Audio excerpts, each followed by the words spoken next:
It is Thanksgiving week, and you know what that means? That means it is Black Friday time. I'm going to share with you things that I use, and I'll have affiliate links down below, so appreciate it if you use those. But these are all things that fit in this bag.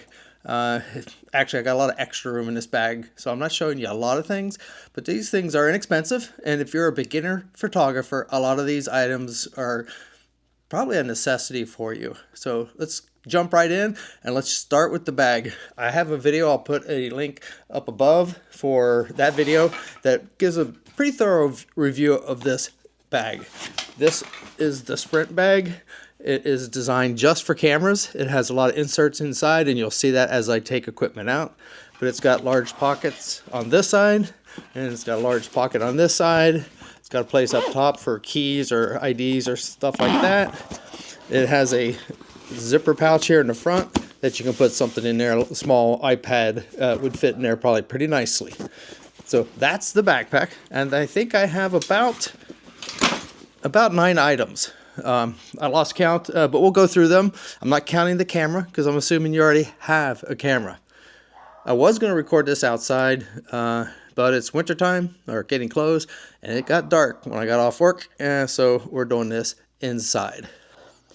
All right, so the first item, we're not even going to open the bag, it's going to be the tripod. We'll slide out of these side pockets very easily. This is a Peak Design tripod. It's a little pricey, so I wouldn't expect you to buy that. But when you look for tripods, make sure you get one that's decent enough to hold your camera. If you just spent $700 to $1,000 on a camera, you do not want a cheap $10 tripod to support that camera. I would recommend looking in the price range of $50 to $100 on the low end, and look at the reviews when you go to Amazon. I'll put a link down below to one I found that looked pretty decent. I haven't used it, so heads up on that.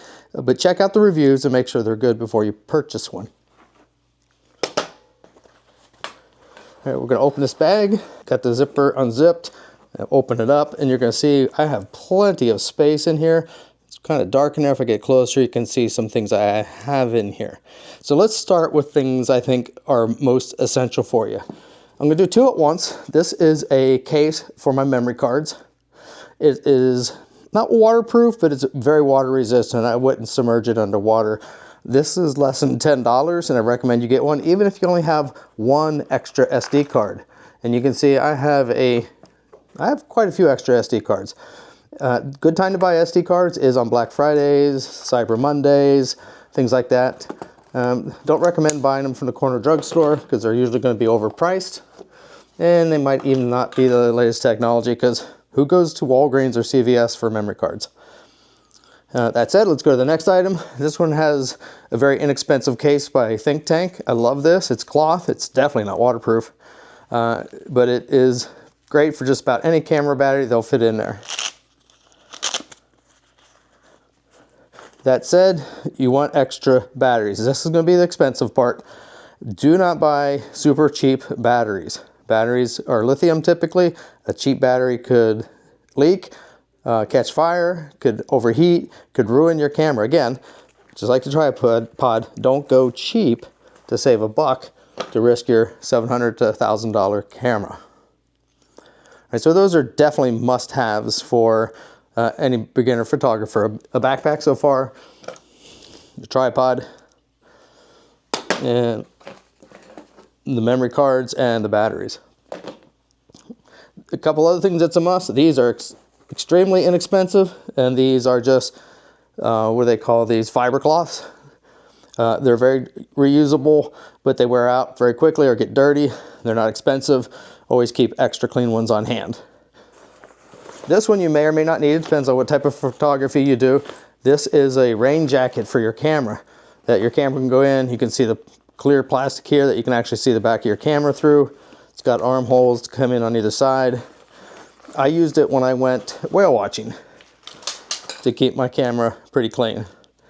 The only thing else left in here that I haven't shown you, and this is kind of fun for creativity. This is an aperture light. It costs around $70 plus or minus. If you do macro photography, that's good to light the flower or whatever it is you're filming or you're taking photos of. It's good for a backlight. It does different colors. You can adjust it to blue, green, yellow, orange, red, whatever you want. It's pretty cool. It's battery. It's got magnets on the back so you can stick it against a magnetic wall. Comes with this nice diffuser on that you can remove if you want. So this is the basics that I think every beginner photographer should have, and given it is Black Friday, this is the time for you to look at when there are deals. So that's about it. These are all great items for a beginner photographer to have. Some of them, like the light, you probably don't need right away, but you definitely need a tripod. You're definitely gonna need extra batteries. You're gonna need extra memory cards. So don't put off buying these any longer. Take advantage of Black Friday, Cyber Monday. It's Doug Gabbard, practicing photography, getting better one photo at a time.